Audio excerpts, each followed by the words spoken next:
하나님의 구원의 역사에 초대된 우리라고 하는 제목 가지고 함께 하나님의 말씀을 나누겠습니다. 우리 인사했는데 우리 옆 사람 보면서 좀 이렇게 한번 인사합시다. 우리 하나님께서 당신의 범사에 복 주실 겁니다. 이렇게 한번 인사할까요?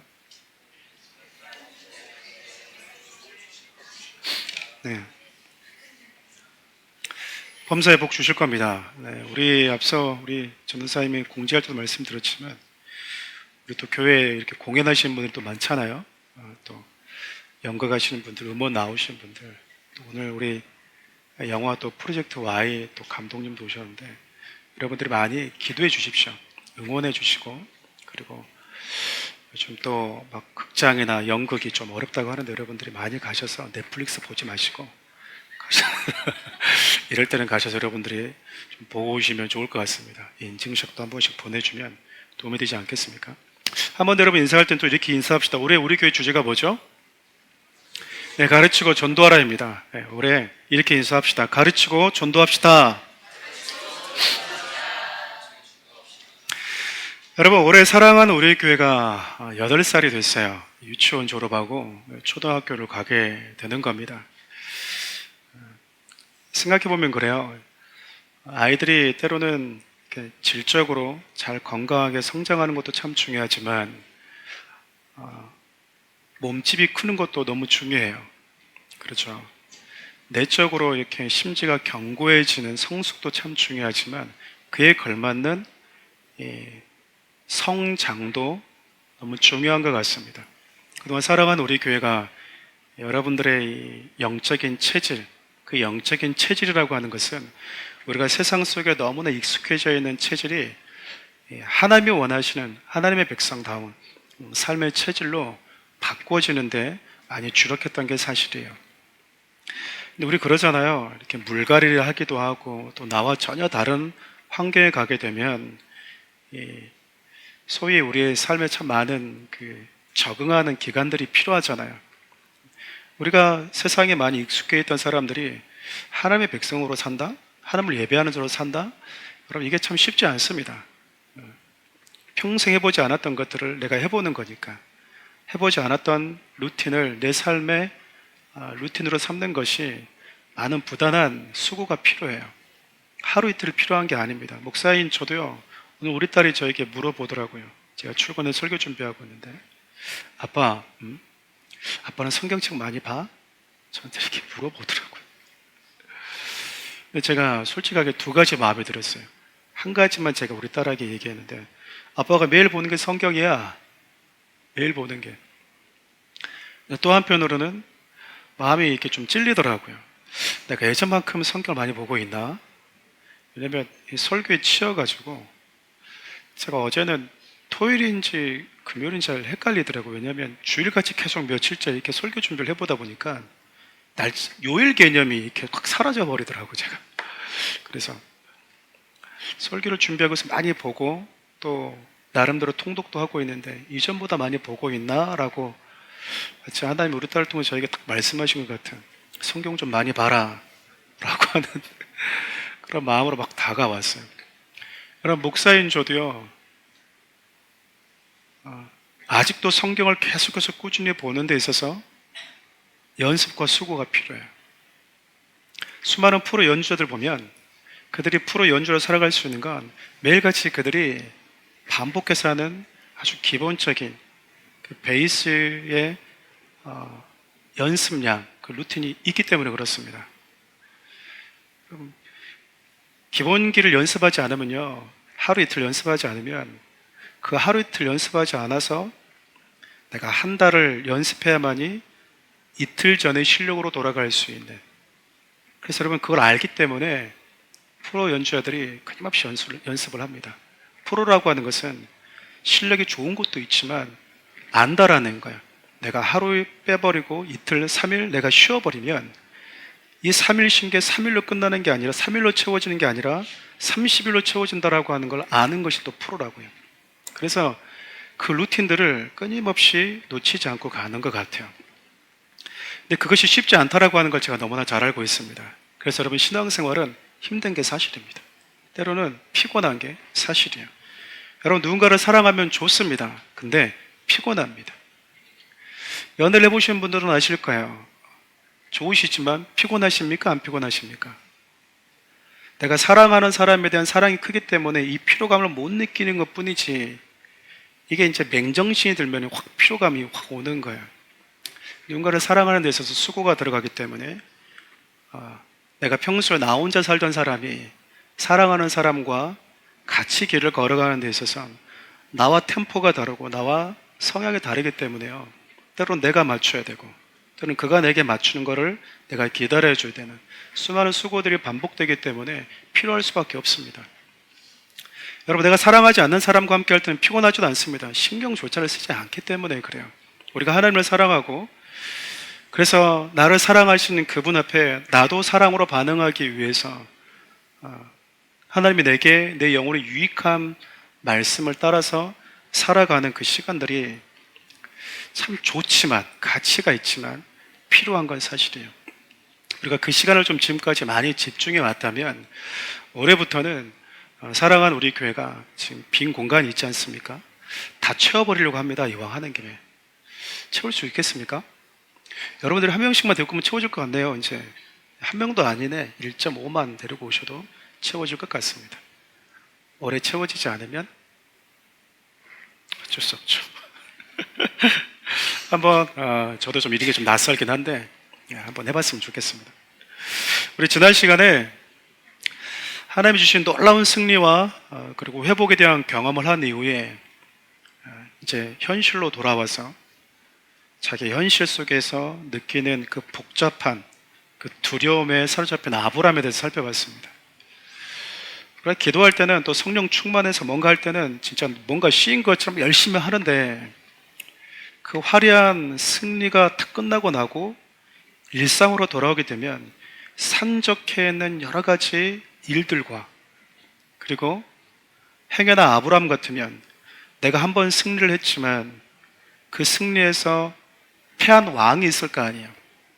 그 패한 왕이 자존심을 상해서 군대를 정비하고 혹시나 돌아오게 되면, 쳐들어오게 되면 내가 두 번, 세 번 이길 수 있을까라고 하는 그 두려움이 찾아와요. 영화도 마찬가지고 영국도 마찬가지, 여러분 사업도 다 마찬가지일 거예요. 작년에 성공해서 정말 기분이 좋은데 올해도 성공할 수 있을까?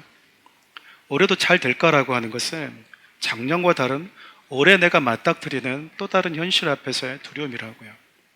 아브라함이 이런 두려움을 겪고 있는 거예요. 그 작년까지, 어제까지 하나님이 나와 함께 하셨지만 올해도 변함없이 나와 함께 하실까라고 하는 그 생각들이 꼬리에 꼬리를 물고 나에게 오면 이게 이제 두려움으로 커져버립니다. 그리고 초조함이 생기고 무리수를 두게 되고, 그러다 보면 내 의지와 상관없이 그 두려움의 그늘이 나를 탁 집어삼키게 된다고요. 그러면 내가 하나님을 믿기 때문에 그러고 싶지 않음에도 불구하고 내 안에 초조함과 두려움이 이미 내 마음을 가득 지배해버리는 상태로 이어지게 되는 거예요. 여러분, 하나님의 사람이 이때 받는 축복이 바로 그거예요. 하나님이 우리에게 오셔서 내가 너의 방패가 되어주겠다, 내가 너의 상급이 되어주겠다라고 말씀하신다라는 겁니다. 생각해보면 그러죠, 여러분. 이 메시지가 우리에게 주는 아주 좋은, 또 우리에게 필요한 메시지, 또 우리가 기억해야 될 내용이 하나 있는 것은, 하나님은 방패가 되어주겠다고 하셨지 적이 쏘는 화살을 없애주겠다고 말씀하지는 않았다는 이야기야. 두려움을 가져다주는 모든 환경들을 없애주겠다고 말씀한 게 아니라 두려움으로부터 하나님이 보호가 되어주겠다고 했다라는 거야. 그것은 우리가 이 땅에 발을 딛고 사는 동안에는 여러 어려움과 곤란한 상황들이 있는 환경이다, 그 말입니다.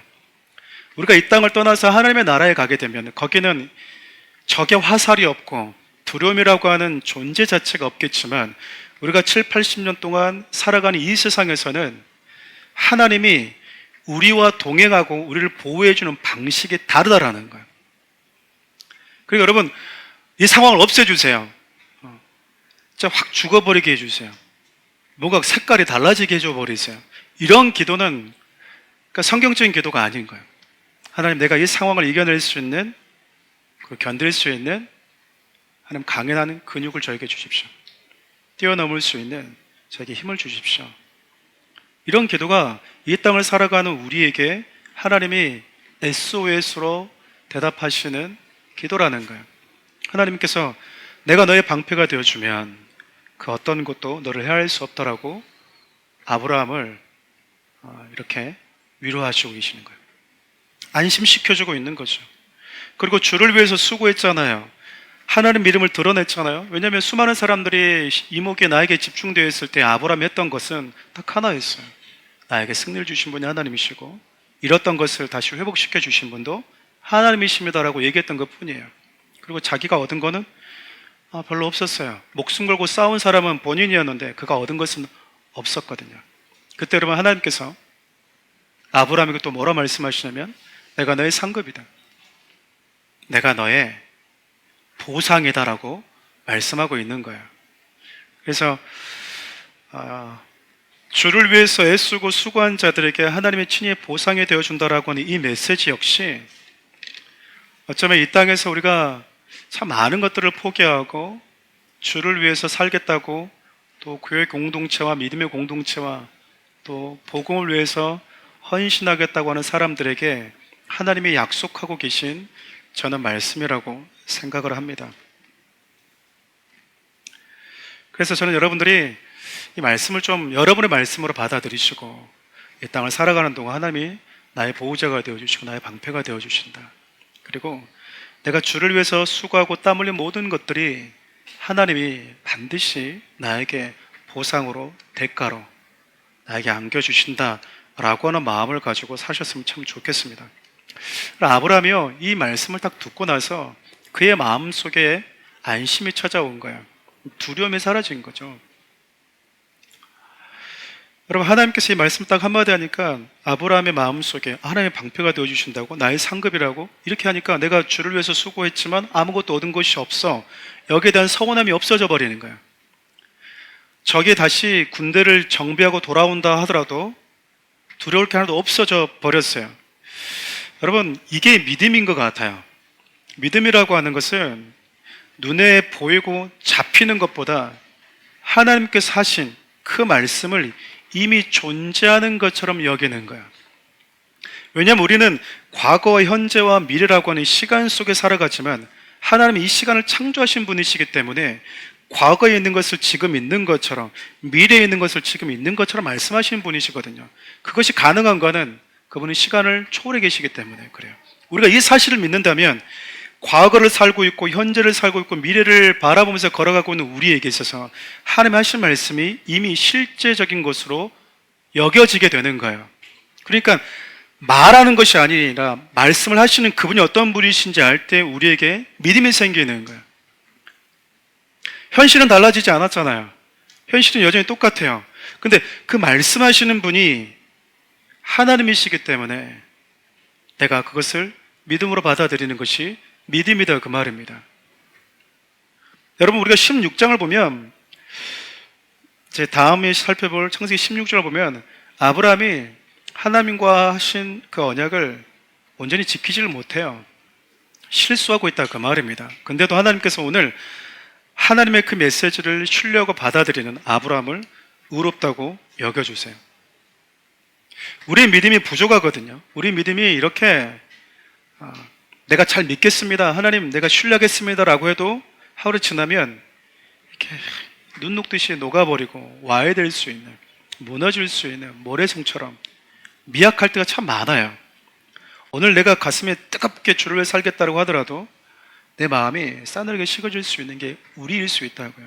근데 그 연약한 속에서도 하나님의 말씀을 붙들려고 몸부림치고 씨름하는 우리를 하나님은 의롭다고 여겨주십니다. 여겨준다라고 하는 건 여러분 실력이 안 되는데 그냥 합격시켜 준 거예요. 미달인데. 그래서 우리가 이거를 은혜라고 한다고요. 은혜라고 그래요. 사랑하는 우리 성도님들, 매 순간순간 우리가 할 수 있는 믿음을 발휘해야 돼요. 그래서 연약한 믿음이지만 하나님을 향해서 하나님이 말씀하시면, 하나님이 그렇게 된다고 하시면, 그렇게 약속하셨으면 저는 될 거라고 믿어요 라고 하는 그 믿음을 가지고 우리가 덤벼들어야 된다, 그 말이에요. 오늘 말씀을 보면 하나님께서 아브라함에게 끊임없이 자손을 약속하시는데 오늘 또 후손을 약속하시죠. 그리고 그에게 머물 땅도 약속을 하십니다. 자식이 하나도 없는데 어떤 방식으로 자식을 주실지, 어떻게 내가 이방인인데 이 땅을 나에게 주실지 아브라함이 하나님께 물어요. 근데 여러분들은 어떻게 보시는지 모르겠지만 오늘 말씀을 이렇게 계속 이렇게 읽고 있으면 인간적으로 보면 오늘 본문의 내가 얼마나 우스운지 모릅니다. 여러분 안 우습습니까? 세상 사람들은요 여전히 돈 벌고 있고요, 사업하고 있고 일하고 있고요, 저기서 자기 땅이라고 이렇게 일하고 있는데 하나님이 아브라함하고 지금 독대하고 있는 거예요. 여기는 땅 있지? 네, 그 옆집 주인입니다. 이거 너한테 줄게. 여러분 생각해 보세요. 아니 우리가 신사동 이 가로수 한복판에 있는데 저 하나님께서 여러분과 저한테 이렇게 얘기하는 거예요. 저를 통해서 이 가로수길 너한테 줄게. 근데 아브라함 어떻게 반응하죠? 믿음으로 반응하는 거예요. 우리가 아멘 하는 거예요. 근데 지금 이 가로수 옆에 다 주인들이 있어요, 없어요? 웃기죠. 우스운 일이에요, 지금 이게. 말이 안 되는 말이라고요, 지금. 주인들이 다 있고, 주인들이 지금 거기서 일하고 있고, 임대료를 받고 있고, 장사를 하고 있다고요. 근데 하나님이 아브라함에게 오셔가지고, 이방인인데, 굴러 들어온 돌이잖아요. 내가 이 땅을 너에게 줄게. 자손도 줄게. 만일 아브라함과 하나님이 하고 있는 이야기를 그 땅 주인들이 들었으면 웃을 거야. 남의 땅 놓고 지금 뭐 하는 겁니까? 남의 가게 앞에서 지금 뭐 하는 거예요? 그렇지 않겠어요, 여러분? 근데 지금 하나님과 아브라함은요, 진지합니다, 이게. 저만 웃깁니까? 너무 웃기지 않아, 이게 지금? 하나님과 아브라함만 지금 진지해. 주위 사람들은 말이 안 되는 말이야. 왜? 자기 땅이고 자기가 주인인데 지금 하나님이라고 하는 신이 저기 어디서 살지도 이렇게 족보도 없는 아브라함 데리고 가가지고 내가 여기서 엄청난 자손을 너에게 줄 거야. 그리고 내가 이 땅을 너에게 줄 거야. 이런 말씀을 이렇게 목사지만 이렇게 보고 있으면 이런 생각이 들어요. 하나님의 살아계심을 드러내는 것도 중요하고 기도의 응답을 받고 어떤 언약의 성취를 맛보는 것도 참 중요하죠. 근데 이 모든 것과 상관없이 하나님은 그분으로 인해서 우리 안에 열정이 생기고 믿음이 생기는 게 참 소중하다는 생각을 참 많이 합니다. 저는 아브라함 입장 한번 생각해 봤어요. 아브라함 여러분 쭉 읽어보시면 아시겠지만 하나님을 믿으니 그러잖아요. 그러니까 이 얘기는 뭐예요? 세상 사람들, 주위 사람은 다 웃을 일인데 아브라함은 하나님 저는요 하나님이 말씀하시면 다 된다고 생각해요. 말이 안 되는 일인데 세상은 다 웃을 일인데 당신이 세상의 창조주라고 하는 걸 나는 믿기 때문에 당신이 모든 만물의 주인이라고 하는 걸 나는 믿기 때문에 당신이 말씀하시면 저는 신뢰해요. 여러분 이 약속이 이루어졌어요? 안 이루어졌어요? 이루어졌습니다. 창세기 말씀을 모세를 통해서 듣고 있는 광야에 있는 이스라엘 백성들이 증인들이에요. 증인들이에요. 근데 아브라함이 참 믿음의 사람이라고 하는 것은 어떤 거냐면 열매가 탁 맺어진 다음에 믿는 게 아니라 씨앗이 심겨진 상태부터 열매를 보고 믿어버린 거예요. 씨앗을 심었는데 이 씨앗을 심으면 열매가 난다고요? 저는 믿어요. 그래서 믿음의 조상인 거예요, 여러분. 우리는 씨가 심겨지고 싹이 나고 줄기가 나고 나무가 되어도 안 믿어져. 열매가 맺어져도 이게 진짜 열매예요? 배워 먹어야지? 믿겠습니다. 아니요, 그럼 믿는 게 아니에요. 이미 현실이 돼버렸는데 뭘 믿습니까? 누가 보면 정말 뜬구름 잡는 대화를 하고 있는 거예요. 자식이 하나도 없는데 희망 고문하고 있는 것 같다고요, 하나님이. 계속 하나님이 축복을 해줘요. 없는데 자꾸 잘 될 거야. 너는 될 거야. 너에게 후손이 있을 거야. 자식이 있을 거야. 너에게 땅이 주어질 거야. 우리 소위 전문용어로 염장 지른다고 그러잖아요, 이게. 그렇잖아요. 희망 고문이잖아요. 하나님이 미안하다. 내가 널 향한 계획은 자식이 없는 거야. 라고 그냥 말해줘 버리면 하나님이 그러면 제가 체념할게. 이게 되잖아요. 근데 하나님이 계속 뭐 하는 거야? 나로 하여금 희망의 끈을 못 놓게 만드는 거야. 근데 아브라함이 뭐 하죠? 하나님을 믿었대요. 하나님이 하신 말, 하나님이 주시겠다고는 복이 아니라 그냥 하나님을 믿어버린 거예요. 당신이 말씀하셨으면, 당신이 그런 계획을 가지고 계시면 저는 반드시 이루어진다고 믿습니다. 하나님이시니까요. 이게 믿음의 사람이라니까요. 이게 믿음의 사람이에요. 우리는 당장 내 눈앞에 보여지고 내가 만져지는 것, 됐네? 그럼 믿을게요. 우린 이렇게 믿음을 가볍게 생각해요.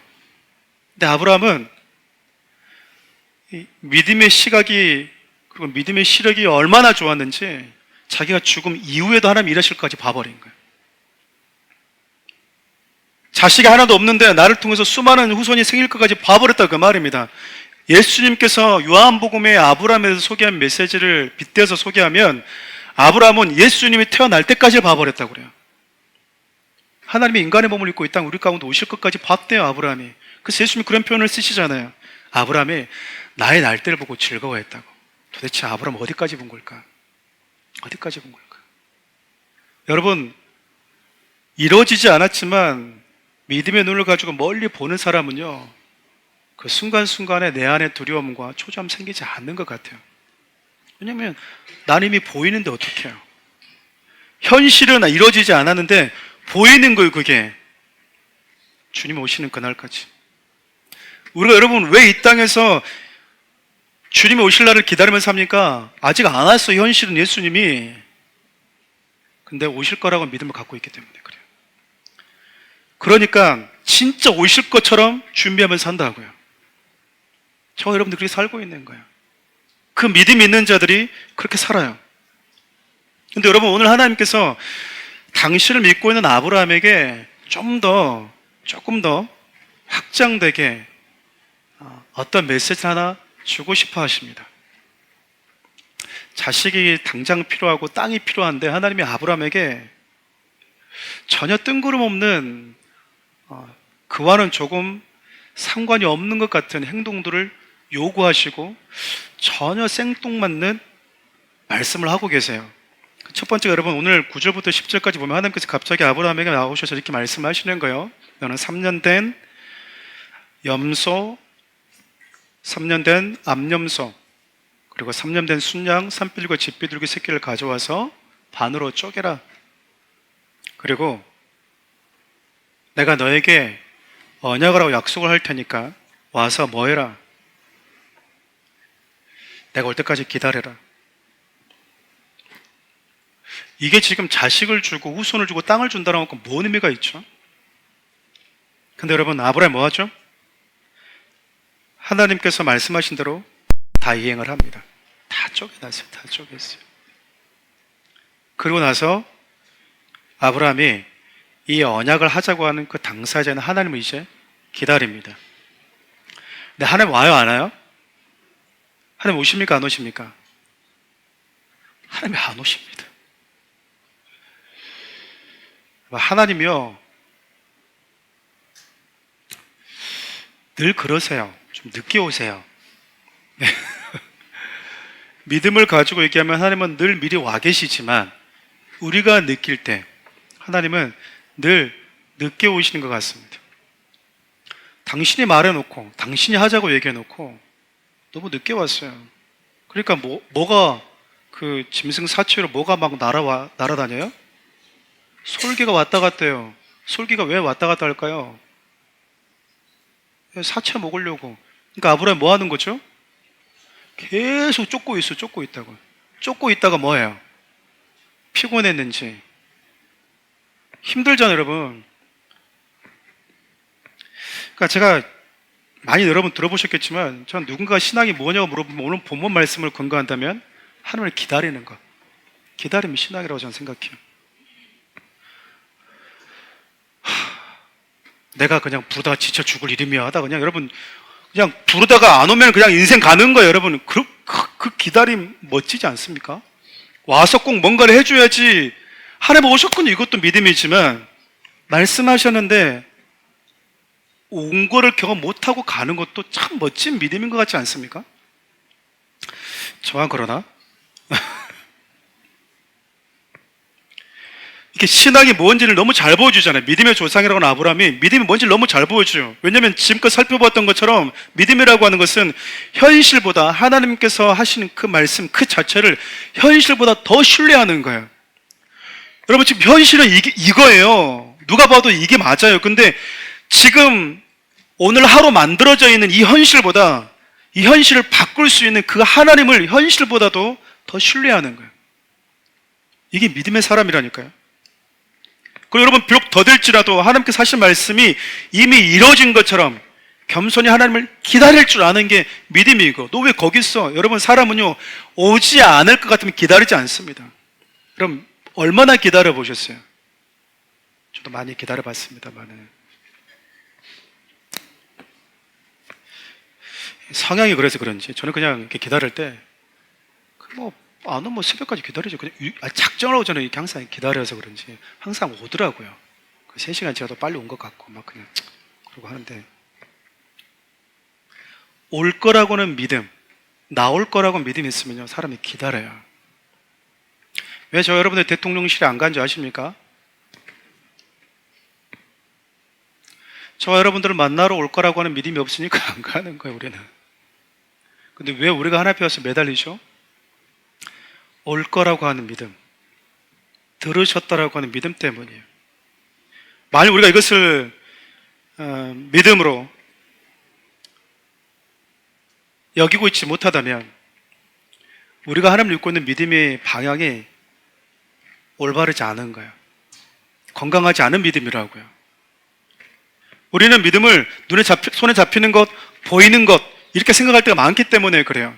근데 아브라함을 통해서 지금 우리가 소위 믿음의 조상이라고 하는 아브라함을 통해서 우리에게 알려주고 있는 믿음은 어떤 믿음입니까? 현실이 여전해요. 달라진 게 없는 것 같아요. 근데 하나님을 믿는 거예요. 그래서 예전에 어떤 분이 계셨었냐면 이런 분이 계셨었어요. 저는 특히 감동이었거든요. 이 강단 뒤가 하얀색이었어요. 미국에 계신 목사님이셨는데 이분이 찬양하시면서 하나님은 창조주이십니다. 모든 것의 주인이십니다. 하나님이 이 하얀색을 검은색이라고 하면 이 하얀색은 검은색이 됩니다. 제가 중학교 때 그 얘기를 딱 듣고 나서 미쳤다 라는 생각이 들면서도 맞다, 저걸 하얀색이라고 정해 내리신 분이 하나님인데 우리가 지금 맞닥뜨리고 있는 현실을 하나님이 주셨다고 믿는다면 하나님은 새로운 현실도 얼마든지 만들 수 있다라고 하는 그 믿음, 하루하루를 만들어주시고 그 하루를 나에게 주신 분이 하나님이라면 그 하나님은 얼마든지 새로운 미래를 나에게 주실 수 있다고 하는 그 믿음, 여러분 이게 믿음이라는 거예요. 그리고 그분을 하염없이 기다리는 거예요. 하나님이 말씀하셨어요. 내가 요구했던 것도 아니에요. 내가 그것을 달라고 했던 것도 아니에요. 나는 엘리에셀로 충분하다고 얘기했어요. 근데 하나님이 아니, 내가 널 향한 꿈이 계획이 이거라고 오히려 그분이 말씀하셨다고요. 그다음에 기다리다 아브라함이 지금 뭐 하냐면 잠이 듭니다. 근데 많은 분들이 이렇게 얘기해요. 지쳐서 잠들었다. 저는 지쳐서 잠드는 부분도 있지 않을까라는 생각이 드는데 12절은 지쳐서 잠들었다고 얘기하지 않습니다. 우리 12절 말씀 함께 읽어볼까요? 해 질 때 아브라함에게 깊은 잠이 임하고 큰 흑암과 두려움이 그에게 임하였더니, 언약의 주체이신 하나님이 드디어 오셨어요. 근데 하나님이 아브라함에게 오셨어요. 이제 당신을 기다리고 아브라함에게 오셨는데 하나님께서 딱 오자마자 아브라함을 뭐 해버리죠? 잠들게 해버립니다. 기절시켜버렸다 그 말이에요. 여러분 깊은 잠이 임했다라고 하는 것이 히브리어로 타르데마라고 하는 단어죠. 타르데마. 혹시 기억이 나십니까? 이 단어가 어디 쓰였는지? 깊은 잠에 빠졌다고 하는 거. 센스가 있는 분들은 좀 오지 않겠어요? 어디 쓰였을까요? 몰라도 돼요, 히브리어를. 아담이 하나님께서 깊은 잠에 들게 하시니 그때 타르데마라고 하는 단어를 똑같이 써요. 그러니까 하나님이 아브라함 오셨을 때 아브라함을 뭐 해버린 거야? 잠들게 해버린 거야. 이유가 있겠죠. 근데 여러분 타르데마라는 단어는 그냥 이렇게 무의식 상태가 아니에요. 왜냐하면 하나님의 임재를 느낄 수 있고 감각이 열려있는, 단지 절대적 주권에서 나의 모든 이 주도권이 박탈당한 상태, 그게 바로 타르데마예요. 의식은 있는데, 느낄 수는 있는데 내가 아무것도 못해. 지금 하나님 오셨는데 내가 할 수 있는 게 아무것도 없어. 그러면 지금 뭔가를 하시려고 하는데 나는 죽어 있는 거야. 느끼기만 하는 거야. 보는 거라고요. 소위 말하는 비몽사몽인 거죠. 예수 그리스도 신부된 교회를 탄생시킬 때도 하나님은요, 하나님 혼자 하셨어요. 아브라함이 만든 게 아니라고요. 아담이 그토록 사랑했던 그의 신부를 만들 때 아담이 한 건 그냥 죽어 있는 거였어요. 시체놀이. 그리고 하나님 뭐 하시죠? 하나님의 신부를 만드십니다. 오늘 하나님께서 아브라함을 통해서 계획하시는 구원의 역사를 말씀하실 때도 그를 깊이 잠들게 하십니다. 여러분 잘 따라오셔야 돼요. 왜냐하면 아브라함은 자손을 약속받았다고 생각했고 땅을 약속받았다고 생각하는데 하나님은요, 조금 더 살펴보겠지만 구원의 이야기를 하세요. 구원의 역사를 당신이 계획하고 계신 구속사를 말씀하고 있다니까요. 아브라함은 하나님 나한테 이것 주세요. 땅 주세요. 나에게 자손 주세요. 감사합니다. 이걸 생각했는데 하나님은 더 큰 걸 아브라함한테 지금 보여주고 있는 거예요. 당신이 지금껏 아브라함이 존재하기 이전부터 당신이 해오셨던 구속의 역사, 그리고 이후에 하나님께서 어떻게 행하실지에 대한 구속의 이야기를 지금 아브라함이 지금 하고 계신 거예요. 그 첫 언약을 하나님께서 아브라함에게 하고 계시는데, 언약하실 때, 당신의 구원의 이야기를 언약하실 때 하나님께서 가장 먼저 하셨던 게 아브라함을 깊이 잠들게 하는 것이었습니다. 이것은 여러분, 구원의 역사는 나의 죽음과 함께 시작된다라는 거예요. 내 죽음과 함께 하나님의 생명의 역사가 시작된다라는 의미잖아요. 결과적으로 보면 여러분, 아브라함은 언약의 주체가 되질 못했어요. 왜냐하면 여러분 잘 아시겠지만 당시의 고대 근동의 계약 방법은 짐승의 사체를 반으로 쪼갠 다음에 언약한 당사자가 그 사체의 중간을 이렇게 왔다 갔다 하면서 언약이 이렇게 맺어지는 거예요. 이 얘기는 한 사람, 두 사람, 언약을 맺은 우리 둘 중에 한 명에도 언약을 어기게 되면 이 사체가 반으로 쪼개진 것처럼 그렇게 저주받을 거라고 하는, 말 그대로 살벌한, 생명을 담보로 한 언약이에요. 근데 여러분, 아브라함은 짐승을 쪼개게 놓긴 했지만 하나님과 함께 이 사체 중간으로 지나가지는 않았습니다. 지나갈 능력이 없었죠. 왜죠? 지나갈 능력이 없죠. 지나갈 수도 없고. 왜죠? 지금 아브라함 지금 어떤 상태예요? 타르데마 상태예요. 하나님이 약속하셨으니 저도 지나갈게요. 하나님 말씀하시니 저도 그 언약에 함께 참여할게요. 생각은 있을 수 있겠지. 근데 지금 기절 상태야. 하나님이 나를 위해서 무슨 일을 행하고 계시고 인류를 위해서 무슨 일을 행하신지는 보고는 있는데 내가 할 수 있는 게 아무것도 없는 거예요. 이게 신앙이라니까요. 우리 17절 말씀 함께 볼까요? 해가 져서 어두울 때에 연기나는 화로가 보이며 타는 횃불이 쪼갠 고개 사이로 지나더라. 쪼갠 고개 사이로 누구만 지나가십니까? 하나님만 홀로 지나가세요. 이 말은 생명을 담보로 하는 구원의 언약은 인간의 능력 밖이라는 뜻입니다. 하나님께서 우리에게 말씀하세요. 네 생명을 네가 한 자도 더 할 수 있냐? 여러분, 시간 되돌릴 수 있는 능력 있으세요? 늙지 않게끔 여러분 스스로를 막을 수 있어요? 질병으로부터 여러분 자신을 지킬 수 있는 힘이 있어요? 더 나아가서 죽음으로부터 여러분 자신을 지켜낼 수 있는 능력이 있으세요? 여러분, 앞서 얘기했지만 다음 시간에 살펴볼 창세기 16장을 보면 아브라함이요, 하나님께서 하신 언약을 바로 어겨버립니다. 누굴 낳을까요? 이스마엘 낳았습니다. 만약 아브라함 지나갔으면 아브라함 어떻게 돼야 돼요? 아브라함 그냥 가는 거예요. 15장에서 약속하고 16장에서 가는 거예요. 보따리 지금 싸야 된다, 그 말입니다. 여러분, 제가 여러분에서 이런 기도 종종 할 겁니다. 나를 향한 하나님의 사랑은 한결같다. 근데 하나님을 향한 우리의 사랑이 한결같지가 못할 때가 많다. 하나님이 그 기준 가지고 우리를 대하면요, 여기에 있을 사람 저부터 여기서 아무도 없어요. 주를 위해서 방방방방 뛰다가 싸늘하게 식어버리는 경험, 우리 얼마나 많이 경험합니까? 흔들리지 않겠습니다라고 해놓고 집에 가면서 자동차와 함께 흔들 때가 얼마나 많아요. 만약에 언약식에서 하나님 홀로 지나가지 않고 아브라함이 같이 지나갔다면 아브라함 이 땅에 존재하지 않아요. 하지만 하나님께서 혼자 지나가심으로 하나님께서 당신이 하신 약속을 당신 스스로 이루실 것을 우리에게 말씀하고 계세요. 우리가 십자가에서 저주받아 죽은 것이 아니라 예수님은 혼자서 십자가에서 저주받아서 수치받아서 죽으셨거든요. 우리는 믿으면 죽은 것으로 여겨주겠대요. 십자가 죽으신 분, 저주받으신 분 예수 그리스도인데, 그래서 그 죽음으로 인해서 그 십자가에서 저주와 죽음을 경험한 자에게 약속된 언약이 있잖아요. 그게 뭐예요? 죄를 지불한 자는 죄에서 자유롭다. 더 이상 죄가 널 지배할 수 없다. 이게 여러분 십자가에서 맺어진 언약이잖아요. 근데 십자가는 누가 졌죠?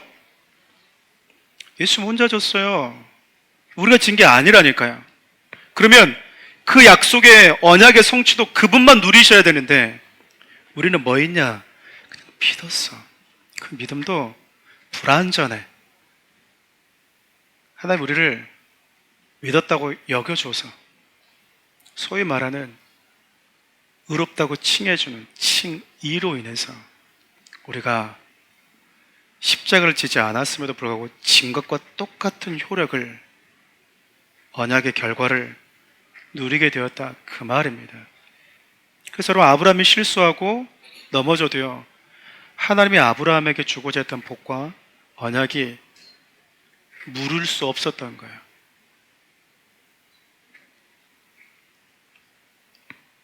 그게 하나님의 저와 여러분 주시는 은혜라니까요. 여러분, 소위 말하는 횃불 언약으로 말하는데 이 횃불 언약에 어떤 내용이 담겨 있을까? 우리 13절부터 14절까지 한번 읽어봅시다. 여호와께서 아브라함에게 이르시되 너는 반드시 잘라 내 자손이 이방에서 개게 되어 그들을 섬기겠고 그들은 400년 동안 내 자손을 괴롭히리니 그들이 섬기는 나라를 내가 징벌할지며 그 후에 내 자손이 큰 재물을 이끌고 나오리라. 하나님께서 아브라함의 후손이 400년간 이방 땅에서, 소위 말하는 이제 애굽 땅이죠, 노예를 살다가 많은 재물을 갖고 이 땅으로 나올 거래요. 그 이유가 무엇이었냐? 16절입니다. 한번 읽어볼까요? 내 자손은 4대 만에 이 땅으로 돌아오리니 이는 아모리 족속의 죄악이 아직 가득 차지 아니함이니라 하시니라. 가나안 대표 족속이 아모리 족속인데 이 족속의 죄가 가득 차지 않았다. 이 말은 가나안의 대표적인 족속인 아모리 민족 족속을 들어서 가나안의 죄가 아직 차지 않았다라는 거거든요. 여러분 좀 생뚱맞지 않아요? 앞서 얘기했던 것처럼 자식을 원했고 땅을 주겠다고 하셨는데, 그러면 땅을 주겠다? 어떻게 주겠다? 자식은 어떻게 주겠다? 이 얘기를 하고 할렐루야 아멘 하면서 찬양하고 끝내야 될 것 같은데 갑자기 하나님이 아브라함에 나타나셔서 네 자손은 400년 동안 노예가 될 거고 이후에 큰 재물을 가지고 나오게 될 것이고 아모리 족속이라고 하는 그 가나안의 죄악이 차지 않았다라고 하니까 갑자기 왜 하시는 걸까?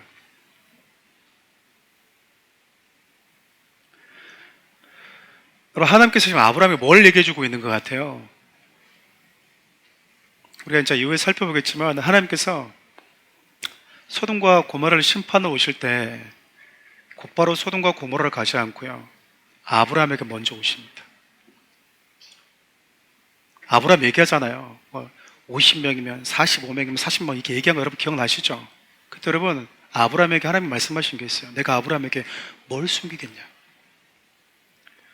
여러분 그러니까 갈대아 우르에서 본토 친척 아버지를 떠나서 여기까지 왔는데, 그래서 나는 여기서 하나님을 찬양하고 하나님을 예배하는 정도가 내 인생의 전부라고 생각했는데 하나님은 자기를 믿고 신뢰하고 현실보다 하나님의 구원과 하나님 자체를 붙드는 그 아브라함에게 내가 뭘 숨기니 너에게, 내가 아담을 창조한 이후부터 독생자를 보내는 그 순간까지 내가 인류를 위해서 예비하고 준비하고 있는 구원의 역사가 무엇인지 그걸 지금 아브라함에게 얘기해주고 있는 거예요.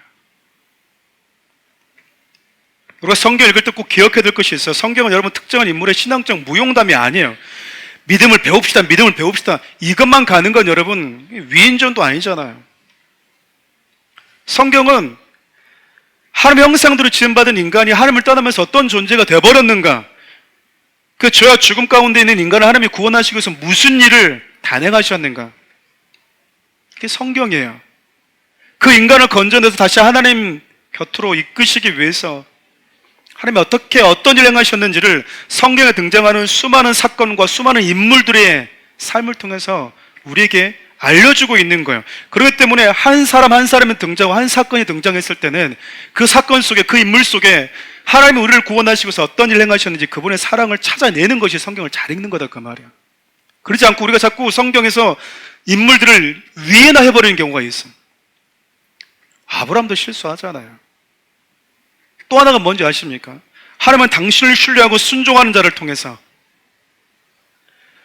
현실 속에서 살아가는 사람들, 그 현실에 지배받고 살아가는 사람들, 그게 우리 보통 일반적인 사람들이거든요. 그런데 모든 인생들이 보고 이것이 맞아라고 생각하는 것, 그것이 아니라 하나님의 현실이고 하나님의 과거이고 하나님의 미래이고 하나님의 역사를 만드시는 창조주이시고 역사의 주관자라고 하는 그 믿음을 가진 자에게 하나님은요, 당신의 구원의 이야기를 말씀해 주고 싶어 하세요. 당신의 구속의 이야기를 써내려가고 싶어 하신다고요. 그의 인생 속에 하나님이 우리를 구원하시기 위해서 무슨 일을 하고 계신지를 그의 스토리에 담아내고 싶어 하세요. 아브라함이 그런 존재였어요. 그래서 아브라함이 하나님이 하신 말씀을 보면 하나님의 구속에는 양면성이 있다고 하는 걸 우리가 알 수 있어요. 하나는 구원입니다. 그게 하나님의 택한 백성들 향해서 주신 예언의 메시지예요. 너희들이 하나님의 형상대로 지음받은 택한 백성이었지만 하나님을 떠남으로 인해서 인간이 죄와 죽음이라고 하는 마귀의 노예가 되었다고 하는 것을 너희들이 400년간 노예 생활을 통해서 하나님이 분명하게 직시해 주고 계세요. 그런데 그곳에 누가 들어가죠? 하나님이 들어오셔서 노예했던 너희들을 하나님이 건져내실 것이고, 더 이상 너희들은 노예가 아니라 이제 누구란 얘기입니까? 하나님의 군대가 되어서 나는 구원받은 너희들과 함께 나의 통치가 임하는 약속의 땅을 세울 것이다. 아브라함은 그냥 임대된 땅, 이제 내 소유로 된 땅, 그걸 원했는지 모르겠지만 하나님 꿈꾸시는 땅은 언약이 근거가 된 땅, 하나님의 통치가 임하는 그 땅이었다고요.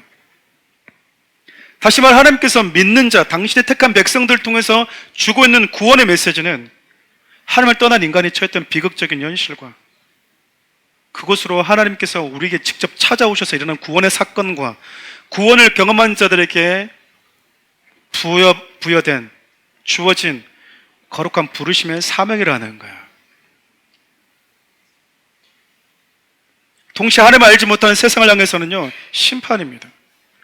하나님께서 백성들을, 당신의 백성들을 구원하고 준비하는 그 기간 동안 그것을 보고도 돌아오지 않는 자들에게 주어지는 심판이에요.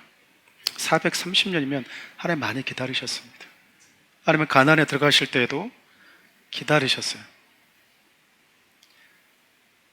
도끼가 나무에 뿌리에 대져 있는데도 불구하고 깨닫지 못했던 거라고요.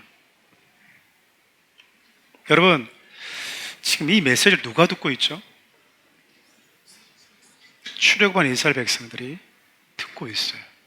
들으면서 아브라함 이걸 못 보고 죽었지만 이 메시지를 듣고 있던, 아브라함 통해서 예언한 이 메시지를 지금 모세를 통해서 광야에서 듣고 있는 이스라엘 백성들은 우리 광야 이방 땅에서 노예가 된 게 맞는데 노예했던 우리를 하나님이 찾아오셔서 우리가 지금 거기서 해방되었는데, 자유케 되었는데,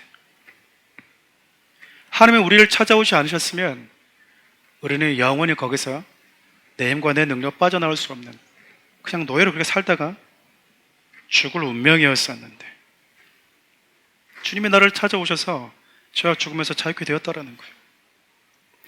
그리고 여러분, 그 애굽에서 나온 자들 향해서 하나님께서 뭐라고 부르고 계신지 아세요? 우리 출애굽기 12장 41절 말씀 같이 읽어볼까요? 430년이 끝나는 그날에 여호와의 군대가 다 애굽 땅에서 나왔은즉, 하나님은요 노예들이 나왔다고 말하지 않았습니다. 하나님의 군대, 여호와의 군대가 나왔대요. 하나님이 그 여호와의 군대를 가지고 뭐 하신다는 얘기입니까? 하나님을 떠나 있는 민족, 세상에 죄악된 그 문화를 하나님이 다 몰아내겠다라는 거예요. 그 죄악된 세상인 가나안은 하나님께서 어떤 일을 하셨는지를 다 들었습니다. 대표적인 인물이 라합이었으니까. 여리고가 무너졌을 때에도 가나안 살고 있던 모든 사람들은 여리고가 어떻게 무너졌는지 시시각각 탑 뉴스로 다 전달됐을 거예요. 근데도 그들은 하나님의 구원 안으로 들어오길 거부하죠. 여러분, 지금 광야에 있는 이스라엘 백성들은 어떤 사람이냐면, 출애굽한 이후에 고기가 있니 없니, 물이 있니 없니, 길이 좋니 안 좋니, 온통 지금 여기에 관심이 있게끔 살고 있는 사람들이잖아요. 그냥 고기 없어요? 고기 뜯고 있다가 모세가 주는 메시지 딱 듣고 있다가 정신이 번쩍 드는 거예요. 하나님이 우리를 그냥 땅 주려고 그러는 게 아니라, 아브라함이 생각했던 그냥 땅 주려고요? 땅이 아니었구나. 그냥 땅이 아니었네.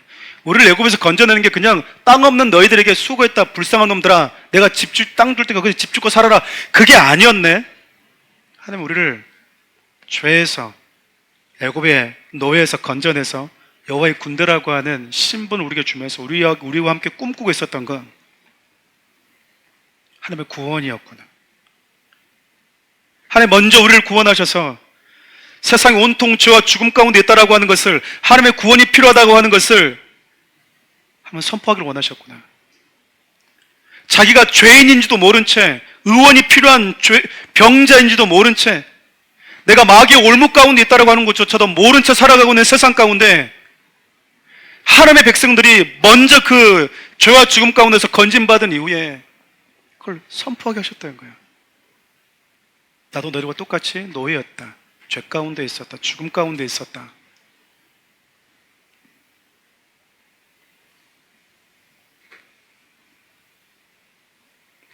사랑하는 성도 여러분, 하나님의 저와 여러분들을 먼저 부르신 이유가 무엇이겠습니까? 잘 먹고 잘 살아라고? 이제 수고했으니까 이제 성공해라. 잘 먹고 잘 살면 되는 거야. 그렇지? 성공하면 되는 거야. 사업이 좀 잘 되면 되는 거야.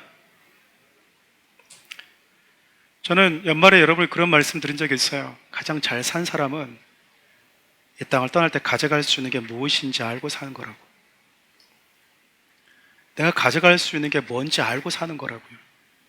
내가 죽을 때 돈을 가져갈 수 없어? 성공을 가져갈 수 없어? 명예를 가져갈 수 없어? 사업의 성공을 가져갈 수 없어? 그럼 그걸 왜 사는 것은 미련한 거잖아요. 그렇지 않아요? 내가 주를 위해 수고한 모든 것들은 가져갈 수 있다. 복음을 전했던 기억들은 가져갈 수 있다. 그럼 여러분, 그것이 내 인생 우선이 돼야 되지 않아요? 그게 지혜로운 사람 아니겠습니까? 하나님은 아브라함과 언약을 맺으실 때 홀로 쪼개진 고갯사로 지나가시면서 당신이 죄와 죽음에 얽매여 있는 자들을 어떻게 구원하실지에 대한 그 약속을 맺으셨고, 실질적으로 예수 그리스도 우리를 이 땅 가운데 보내주시면서 그 약속을 여러분 성실하게 신실하게 지켜내셨어요. 여러분, 구약 성경이 뭘 얘기하고 있습니까? 왕들이 다 부패해 있고, 택한 믿음의 백성들이 하나님을 떠나고 원망했고, 바벨론으로 포로로 끌려가는 도중에도 알지 못하고, 돌아와도 알지 못하고, 돌아와서 좀 정신 차렸나? 70년 동안 바벨론 포로로 살았으니까 이제는 조금 정신 차리고 하나님 앞에서 믿음으로 살려나 했는데, 그때도 정신 차리지 못한 채 말라기 오면은 하나님의 것인지 내 것인지 분간도 못한 채 하나님의 400년 동안, 마태복음이 써지는 기간 동안 침묵하실 만큼 이 택한 백성들조차에게서도 하나님이 소망을 못 본 거잖아요. 근데 여러분, 하나님이요 가장 그 칠흑 같은 어두웠던 400년의 시간을 지나서 독생을 우리에게 보내주셨다고요. 인간은 끊임없이 하나님을 원망하고 불신하고 넘어졌지만 하나님은 쪼개진 고기 사이로 횃불과 함께 지나가시면서 그 불의 언약을 지켜내셨다고요. 시간이 지나서 하나님의 임재와 그분의 언약을 상징하는 이 불이요, 모세 떨기나무에 나타나셨고, 광야 생활하는 이스라엘 백성들 불기둥으로 그들과 함께 계셨고, 엘리의 그 갈멜산에서 불로 응답하신 하나님이 찾아오셨고요. 시간이 지나서 마가다락방에 모여있는 자들에게 성령이 불로 그들에게 임해 주셨습니다. 성령이 불로 임했다라고 하는 게 오늘 본문 말씀 보면 무슨 얘기인 걸까요? 하나님의 언약에 성취된 백성, 하나님의 언약의 백성이라는 뜻이잖아요. 그리고 예수를 주로 믿고 성령이 내주하는 저와 여러분들 마음속에 그 불이 지금 타고 있어요.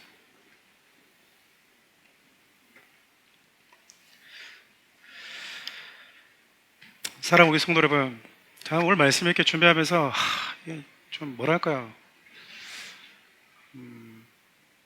내가 하나님의 사랑을 아직도 조금밖에 모르고 있구나. 어쩌면 아브라함은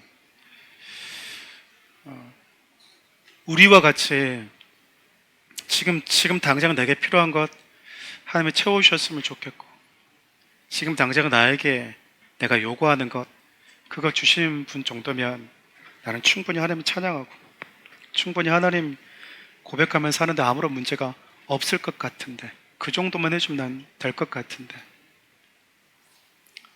근데 하나님은 아브라함에게 창조주께서 인류를 만드시고 당신을 떠나버린 인간을 다시 구원하시기 위해서 어떤 일을 행하실지를 다 말씀하고 계세요. 아브라함이 여기 얼마나 관심이 있었을까? 우리는 얼마나 관심이 있을까? 하나님이 아브라함에게 이러한 말씀을 해주고 있다라고 하는 건, 사람은 자기 마음에 정말 중요한 건 사랑하는 사람, 신뢰하는 사람 아니면 말 안 합니다.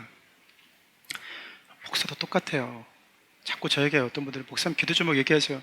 제가 여러분한테 보내준 제 기도 제목은요, 절반 이상은 그냥 형식적인 겁니다. 진짜 제가 간절히 기도하고는 여러분들 기도하지도 못해요. 나누지도 못해요. 하나만 딱 나누면 여러분들이 목사님 세속적이네 바로 그럴걸. 하나님 앞에만 얘기하는 거예요. 지금 제 현실이, 제 처지가, 지금 제 마음이, 목사님 그런 기도 제목을, 목사님 우리랑 똑같다는 얘기야. 여러분들이 저한테 부탁할 때 제가 어거지로 주고 있는 기도 제목은 절반 이상은요 그냥 형식적인, 그냥 기도해주면 고마울 정도의 기도 제목이지 적나라하게 여러분에게 제 마음 못 얘기합니다. 하나님이 아무에게나 당신의 구원의 이야기를, 내가 무슨 일을 하면서 지금 아브라함 너에게까지 왔는지, 그리고 내가 앞으로 너의 후손을 통해서 내가 무슨 일을 할지 하나님이 아무에게나 얘기하겠습니까? 아니요. 아브라함이 아무나 아니었던 거예요. 여러분, 하나님이 저 여러분들에게 오셔서 나와 같이 내가 너를 통해서 하나님이 어떤 분이신지, 하나님이 어떤 일을 행하고 계시는지, 어떤 일을 계획해 오셨는지, 너를 통해서 어떤 일을 하기를 원하시는지를 하나님이 나에게 들려주고 있다고 하는 건 그만큼 하나님이 여러분을 신뢰하고 있다는 얘기 아니겠어요? 여전히 오늘도 와서 내 삶의 어떤 문제 때문에 실갱이하다가 들어주지 않으면 울고 불고 하다가, 나 몰라 하나님, 나 좀 교회 좀 쉴래요, 나 좀 방학 좀 하고 올게요, 나는 왜 맨날 이 모양이니 하면서 막, 여러분 그런 분들에게 하나님이 말하고 싶어도요 말 못해요. 아비가 되니까 그래요. 자식이 여유가 되고 아버지의 마음을 충분히 공유해 줄 수 있는 성숙감이 생겼을 때는요 얘기합니다. 저 우리 첫째 딸한테 얘기해요. 둘째 딸, 셋째 딸한테 얘기 안 합니다. 수준이 안 되고 자기 일밖에 못 하는데 어떻게 제가 제 마음을 얘기합니까? 근데 큰딸에게는 제가 얘기해요. 아빠의 마음도 얘기하고 속상함도 얘기합니다. 신뢰하니까, 사랑하기 때문에. 그리고 너에게 그것을 해결해 달라는 게 아니야. 내 마음을 네가 들어주면 돼. 그 일은 아빠가 할 거야. 사랑하는 성도 여러분, 오늘 십자가의 복음을 전하는 날이에요. 주일이고. 오늘 말씀을 이렇게 쭉 읽어보면서 그런 마음이 제 안에 들었어요. 하나님께서 약속을 아브라함에게 하시고 그 약속을 하나하나 계획하신 걸 성취해 왔을 때 세상이 많이 좋아했나? 많이 반응했나? 여러분, 이게 신약이 오면 예수님이 딱 오시니까 세상이 안 좋아했더라고요. 환영하지도 않았더라고요. 그대로 하나님이 참 고마운 게 뭔지 아세요? 우리는 자꾸 여론에 따라서 갈팡질팡 하잖아요. 우리를 움직이는 건 여론이야. 사람들의 반응이야. 근데 하나님은요, 여론이 아니더라고. 생명이었더라고요. 너희들이 나의 옴을 환영해 주지 않아도 내가 이 길을 가야만이 내가 나에게 올 수 있기 때문에 아무도 이 일을 알아주지 않아도 나는 홀로 지나간다. 네가 나를 찬양하지 않아도, 내가 행한 일을 기억해 주지 않아도 나는 홀로 이 길을 갈 것이다. 여러분, 이 마음이요, 딱 부모의 마음이에요. 자식이 원치 않아도요, 약을 먹이고요, 쓴 걸 알면서도, 주사를 아픈지 알면서도 맞히거든요. 그 이유는 딱 하나입니다. 왜 엄마는 나에게, 아빠는 나에게? 너 의지와 상관없이 네가 사는 게 더 중요하기 때문에 그래요.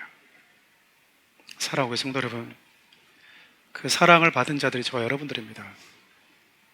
그 사랑을 받은 저와 여러분들에게 하나님이요, 꿈을 꾸고 계세요. 6월절 어린 양을 잡으면서까지 이스라엘 백성들을 구원했는데 이스라엘 백성들 광야에서 뭐 하고 있었냐면 먹는 게 없다고 하나님은 투덜대고 있었어요. 여호와의 군대로 부름받은 자들이 약속의 땅에서 내가 뭘 해야 되는지, 하나님 나를 왜 부르셨는지 그 감격에 젖어 있는 게 아니라 하나님 원망하고 있었다고요. 나 예수 믿으면 잘 먹고 잘 살게 해줘야지 왜 내 이 모양입니까? 라고 하나님 투덜대고 있었다고요.